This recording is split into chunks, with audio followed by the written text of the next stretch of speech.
dirahmati Allah, dalam surat Az-Zumar Allah mengatakan, A'udzubillahi minasyaitonir rajim. Bismillahirrahmanirrahim. Qul ya ibadiyallazina asrafu ala anfusihim la taqnatu min rahmatillah. Innallaha yaghfiru dzunuba jami'an innahu huwal ghafurur rahim.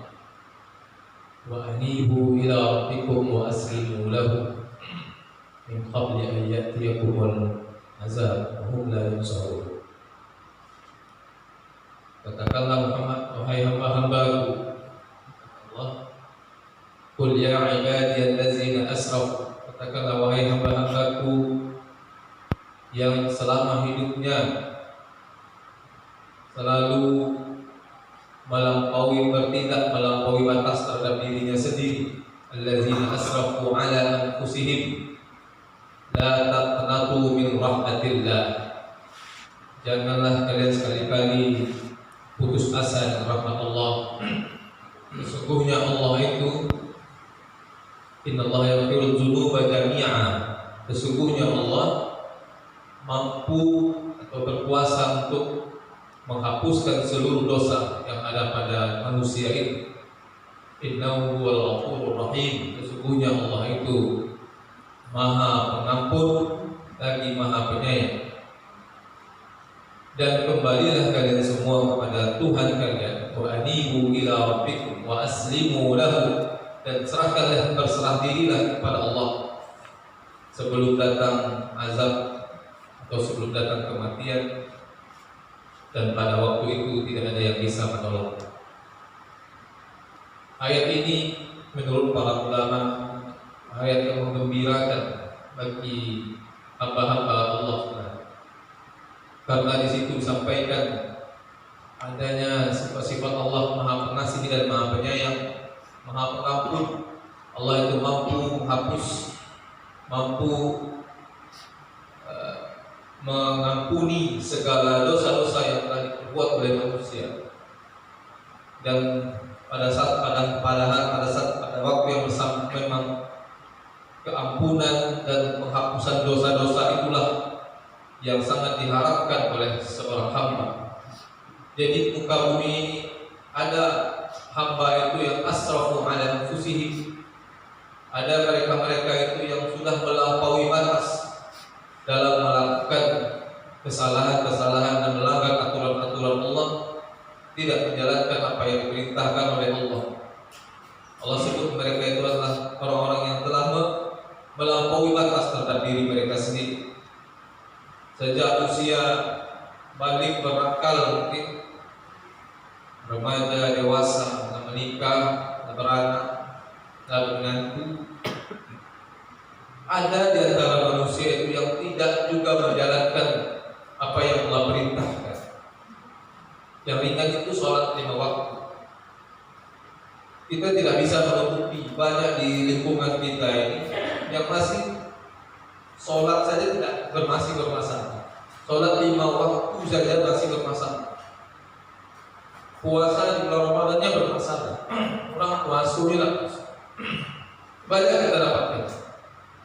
Dan ketika disampaikan kepada mereka itu wasul lalai, sembahyang lalai, tabarak, ada saja jawaban-jawaban yang diberikan, ada saja helah-helah yang diberikan. Memang seolah-olah sudah tertutup hatinya untuk tidak mau melakukan. Dan yang paling parah itu adalah tidak merasa apa-apa, karena selama di muka bumi ini mungkin diberi kesehatan oleh Allah, diberi rezeki yang lebih, sehingga mereka tidak tahu itu adalah sebuah istidraj untuk meninggikan tempat jatuh nanti di akhirat. Ada orang-orang yang seperti yang sama sekali tidak peduli dengan syariat-syariat tentang kewajibannya sebagai seorang hamba kepada Khalik Allah. Dan pada waktu yang bersamaan juga kegiatan-kegiatan atau kemaksiatan juga dilakukan, terus dilakukan. Maka di antara kita itu banyak yang setiap harinya itu bergelimang dosa.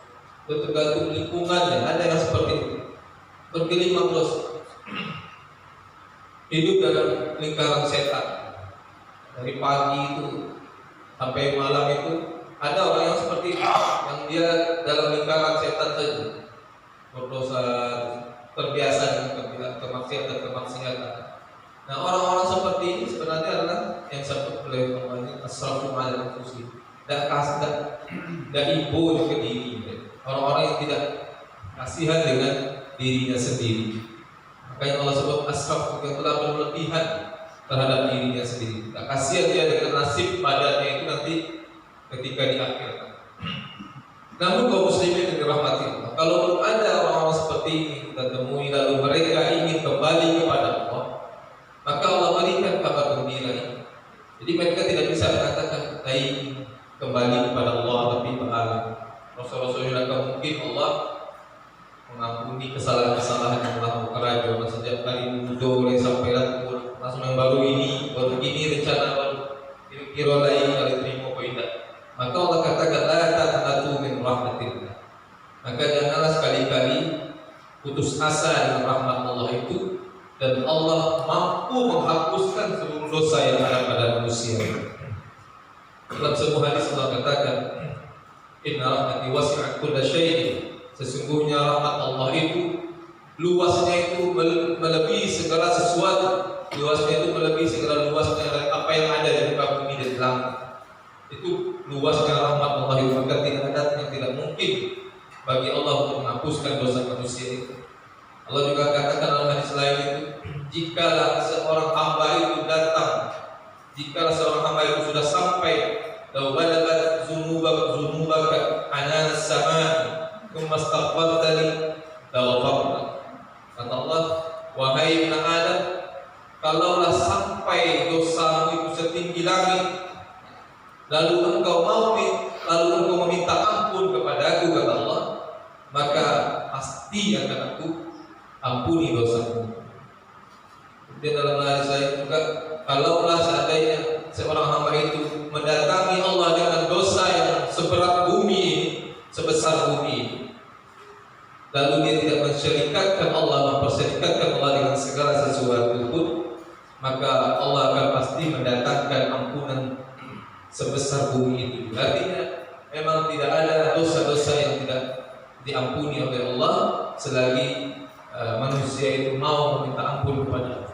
Dan dalam ayat lain dikatakan orang-orang yang putus asa dengan rahmat Allah itu hanyalah orang-orang yang kafir.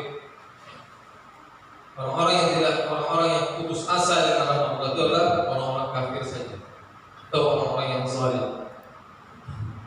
Oleh karena itu kaum muslimin yang dirahmati Allah, kita pun dalam kehidupan kita punya masa lalu yang mungkin orang lain tidak tahu. Kita ada dosa-dosa yang kita lakukan mungkin orang tidak tahu, dan kita mungkin malu menyampaikannya. Maka dengan kita ketahui ayat ini sebuah kabar gembira bagi kita semua. Maka pada yakinlah bahwa Allah itu mampu menghapuskan seluruh dosa itu ketika kita memintakan atau memohonkan ampun kepada Allah itu. Dan itulah persiapan atau kesiapan diri kita nanti untuk menghadapi kehidupan setelah kematian ini, yaitu terhapusnya seluruh dosa-dosa yang kita lakukan. Karena semestinya tidak boleh seseorang itu membawa dosa di akhirat. Karena sekecil apapun dosa itu pasti akan mensengsarakan manusia itu. Sekecil apapun dosa yang dibawa setelah kehidupan ini akan mensengsarakan semua. Oleh karena itu sebaiknya selagi nyawa masih ada, selagi nyawa belum sampai ini tenggorokan ini, masih ada kesempatan dan peluang bagi kita untuk mendapatkan rahmat dan ampunan Allah Subhanahu wa taala, sehingga kita nanti dipanggil oleh Allah ketika kembali kepada Allah, maka kita kembali dalam kondisi yang suci, yang bersih dari segala dosa, dan setelah dibangkitkan nanti Allah akan memberikan kemudahan kepada kita untuk melewati dari masa-masa yang akan kita lalui setelah masa kematian. Barangkali itu saja yang dapat kami sampaikan. Mudah-mudahan bermanfaat untuk kita semua.